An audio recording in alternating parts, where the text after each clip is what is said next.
junket ni Poncio Pilato, junket ni Herodes, junket ni Barabas, de Estas. Pinapayagan nyo, bulgaran.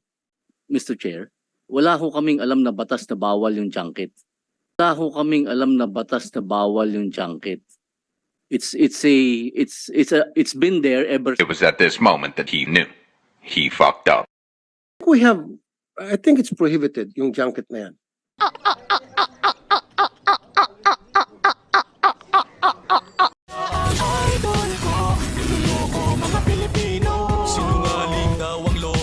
Good afternoon, Mr. Chairman. Thank you for this opportunity to shed light on the issues. Mr. Chair, Mr. Hector Pantoliano. No, magtatanong lang ako para Sorry, makapag tayo. sorry, sir. Okay, ginagamit nilang cover para makapag-scam, para makapaglikom ng investment kuno ay junket. Tama? Bakit pinapayagan ng PAGCOR ang junket samantalang sa batas natin, bawal ang junket? Wala. Sa lahat ng kasino, pumunta ka, marinig mo palagi, junket ni Poncio Pilato, junket ni Herodes, junket ni Barabas, de Estas. Pinapayagan nyo, bulgaran. And you guys are not doing anything. Mr. Chair, wala ho kaming alam na batas na bawal yung junket. It's been there ever since. I think it's prohibited, yung junket na yan. In fact, during the last hearing, I remember one of your member of PAGCOR who were present, resource person, saying na hindi bawal ang junket at hindi dapat pinapayagan yan. Ang ano po, sir, Then show me something, a document that states that junket is not prohibited. yes, Mr. Chair. Actually, Well, show me a document. kasama ho sa regulatory manual namin yung junket operations, Mr. Chair. And ever since po, bawal po ang local na maglaro sa junket, but the foreigners, yun po talaga ang players ng junkets. Now, sabi mo, bawal ang junket pag local money. Local players po, bawal po ang local players sa junket. Kaya nga, local players. Eh, yung mga pera ng mga local players ang pinagkukunan. Mr. Chair, mukhang yung kanilang arrangement is investment doon sa and loan. Hindi po sila mismo yung players, Your Honor. Hindi nga sila mismo ang players, pero money from the local players ang kinuha. Di ba, pag junket dapat supposed to be from abroad, tama? From outside, dadalhin dito sa loob. Yun hong pera ng players, ganon. Sorry, ng players. But ang lumalabas ho yata sa story nila doon sa mga interviews is they are investing on the alleged operator. Hindi po yung player. Using junket, di ba? Opo, yung nag-ooperate mismo, yung nagkiklaim na may operation sila ng junket, yun ang Kaya nga, pinag-iimbestigahan hindi nila. niyo po ba monitor ito Ah, na nagpapakita pa ng pera, bulto-bultong pera, pa-picture pa sa loob ng mga kasino. Doon pa lang sana, red flag na ninyo at kinausap niyo na kung sinong responsible dito sa mga tinatawag na junket investment scam. yes, Mr. Chair. Actually, Meron ba kayong ginawa? yun nga po yung kanina, sisimulan ko, that originally, Hector Petaliano was a junket operator in 2021. However, in 2022, we received a notice, a letter from the SEC that he is already under investigation. 2022 po yun. And what we did immediately was to inform the casinos not to deal with him, and if there are dealings with the with him or any of the companies implicated in the complaint in the SEC, i-cancel yung mga arrangements na yon or yung mga kontrata na yon. This was December of 2022. By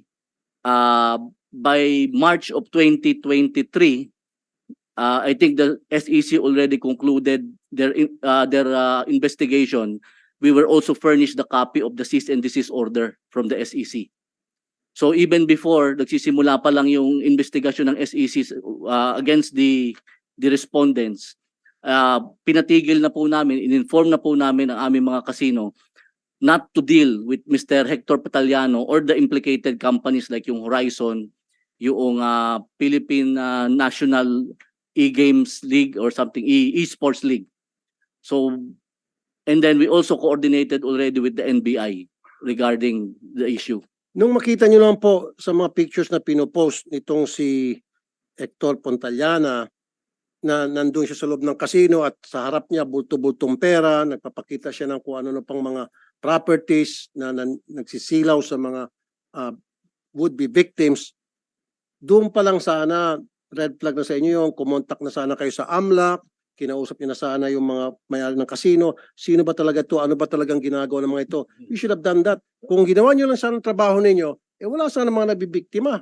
Mr. Chair, hindi ko lang po alam yung timeline nila because they're talking about July 2023. We already stopped the operation or we already informed the casinos December of 2022. Because that was after the SEC did an investigation, di ba? Ongoing po, Mr. Kaya Chair. nga, ongoing sana, bago pa maimbestiga ng SEC, ginagamit nitong si Pontaliano yung kasino, nagpapapicture-picture, ribbon cutting sa loob ng mga kasino at nagpapakita ng bulto-bultong pera, doon pa lang nag-imbestiga na kayo. And then when you did that investigation, then kasama yung pagtatanong-tanong nyo sa PAGCOR, and then kinausap nyo rin sana yung mga investors, teka muna, mukhang may nangyari at hindi tama rito, then come up with the result of your investigation at kung kinakailangan pa-stop o kung kinakailangan, pa-imbestigahan agad sa NBI. Yes, o sa Mr. Chair. AMLAC.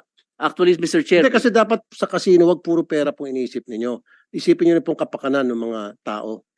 yes, Mr. Chair. Wag puro kita po. Actually, Mr. Chair, one of the lawyers of the complainants coordinated with us already by December of 2022.